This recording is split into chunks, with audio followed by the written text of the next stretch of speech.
22 वर्षका आफ्ना भतिजा निराजनलाई मार्न सक्ने त्यति क्रूर हुनुहुन्थ्यो, आफ्ना दाजुलाई मार्ने भाउजूलाई मार्ने त्यति क्रूर मुटुको उहाँ हुनुहुन्थ्यो भनेदेखि सायद उहाँले 4-5 लाख नेपालीलाई मार्न पनि सक्नुहुन्थ्यो होला। किनकि सेना उहाँकै हातमा थियो, सरकार उहाँकै हातमा। 62-63 मा जम्मा भएका ती जनताहरूलाई माथि हवाईजहाजबाट हेलिकप्टरबाट 2-4 राउन्ड बम खसालिदिने हो भनेदेखि 8-10 लाख मर्थे। र 8-10 लाख मर्नु कुनै नौलो कुरो होइन। 4-5 करोडमा 8-10 लाख। तपाईले यसको सेन्स बुझ्नुस्। यो भन्नुको मतलब मैले जनता मर्नु भनेको होइन।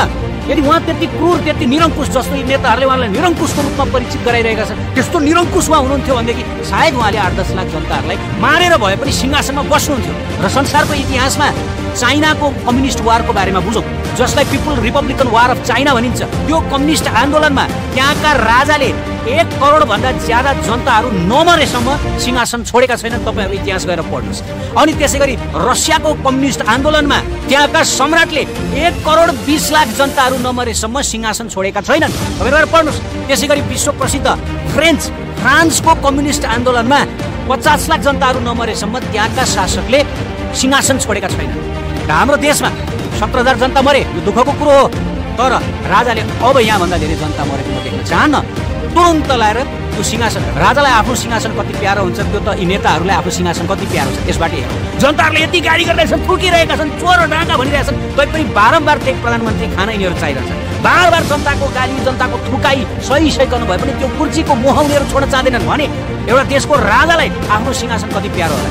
तर पनि तुरुन्तै अब जनता नमर्नु, अब जनता नमर्नु, यति सजिलै हाँसिकन त्यो सिंहासन छोडिदिनु भयो। र त्यसपछि गिद्धहरूले यो देशलाई सिनो लुटे जसरी लुटे। सत्य यही हो। राजा ज्ञानेन्द्र किन शेख हसिना जसरी अर्काको देशमा शरण लिन भाग्नु भएन जब उहाँलाई सिंहासनबाट च्युत गरियो? थाहा छ यहाँहरूले यसको रहस्य? किन उहाँ श्रीलङ्काका नेताहरू भागे जसरी भाग्नु भएन आफ्नो प्राण बचाउनको लागि? यद्यपि त्यो समयमा सबैजनाले राजालाई मार्न भनेर हिँडेका थिए। माओवादी राजालाई मार्न भनेर हिँडेको थियो अगाडिदेखि नै। 7 दल एमाले काङ्ग्रेसहरू पनि राजालाई मार्छौँ नै भनेर हिँडेका थिए। काङ्ग्रेसका खतिवडाले त अस्ति भने नि राजालाई त हामीले पहिल्यैदेखि मार्न खोजेको बम हानेर भनेर। अनि त्यसमा पनि उनीहरूले सारा जनताहरूलाई उचालेर राजालाई मार्नै भनेर लगाएका थिए। यत्रो आन्दोलन भयो नि त 62-63 मा। सब राजाको विरोधी भएर आएका होइन नि त। पुरा देश र जनता नै आफ्नो विरोधी हुँदाहुँदै पनि राजा किन त्यो बङ्गलादेशकी शेख हसिना जसरी सुटुक्क भागेर विदेशको शरणमा जानु भयो? होइन, म यहीँ बस्छु, म आफ्नै मातृभूमिमा बस्छु भने किन बस्छु? थाहा छ, हामी जनताहरूबाट ठुलो पाप भएको छ। आज यही पापको फल हामी जनताहरूले भोगिरहेका छौँ कि आज हाम्रो देश लुटेरा, चोर, दलालहरूको हातमा छ र हामीले दुःख पाइरहेका छौँ। किनकि हामीहरूले हाम्रा भगवानका अवतार, भगवान स्वरूप राजालाई हामीहरूले घात गर्यौँ, छातीमा लात्ता हान्यौँ। र अर्को कुरा, यदि राजाले आफ्नो दाजुको वंश नाच्ने गर्नुभएको भए यी 7 दलका नेताहरूको त शासन थियो त त्यो बेला। राजालाई सिंहासनबाट तल झारे त, त्यसपछि सबै पावर उनीहरूले लिए त। अब पावर आफ्नो हातमा भएपछि उनीहरूले राजालाई त्यो बेला किन कारबाही गरे? किन यसको अनुसन्धान गरेर राजालाई जेल पुर्याएनन् यिनीहरू? किन राजालाई अन्तर्राष्ट्रिय अपराधको रूपमा चिनाएनन् यिनीहरू? राजालाई उनको हात जोडेर नमस्कार महाराज, अब हजुर गएर कुनै कुनामा आनन्दले बस्नुहोस्, राज्यले के सुख सुविधा तपाईँलाई दिनेछ, सुख सुविधा भोग्नुहोस्, आनन्दले बस्नुहोस् भनेर सिटौलाले भने त।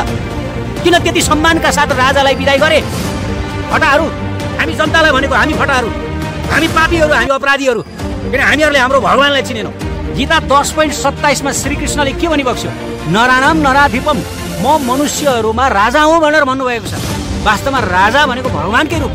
हाम्रा देशका राजा चाइनाका जस्ता राजा थिएनन्, रसिया फ्रान्सका जस्ता क्रूर राजा होइनन्। हाम्रा देशका राजा राष्ट्रप्रेमी, जनताप्रेमी राजा। यस्ता भगवानका अवतारलाई हामीहरूले लात हाने, यसको पापको फल हामीहरूले भोग्नुपर्छ। थाहा छैन हामी यमराजद्वारा कुन तरिकाले नरकमा दण्डित हुन्छौँ, तर हामी सम्पूर्ण जनतालाई यो पाप त लागेकै छ। र मलाई लाग्छ यो पापबाट हामी मुक्त हुनको लागि अब हामीहरूले हाम्रो राजालाई साथ दिनुपर्छ। हामीहरूले हाम्रो राजामाथि अन्याय भएको हो, घोर अपराध भएको हो हाम्रो देशमाथि, हाम्रो भूमिमाथि। यो भारत, यो चोर गद्दार भारतीय काङ्ग्रेस र यसले हाम्रो देशको सर्वस्व विनाश गरिदिएको। अब हामीहरूले हाम्रो राजालाई साथ दिनुपर्छ, अनि मात्र हामी यो घोर पापबाट मुक्त हुन सक्छौँ। नत्र भने यो पापको फल हामीहरूले सदा भोगिरहनु पर्ने। यिनीहरूले राजालाई बारबार हत्यारा भन्छन्, बारबार मूर्ति चोर भन्छन्। र ठिकै छ त, अहिले त राजा त तिमी जस्तै त हो नि साधारण, बरु तिमी अहिले राजा बनेर हिँडेको छौ। कारबाही गर न त राजालाई, एक अपराध अगाडि ल्याऊ, मिडियामा ल्याऊ र हतकडी कसेर लैजाऊ। सक्छन्?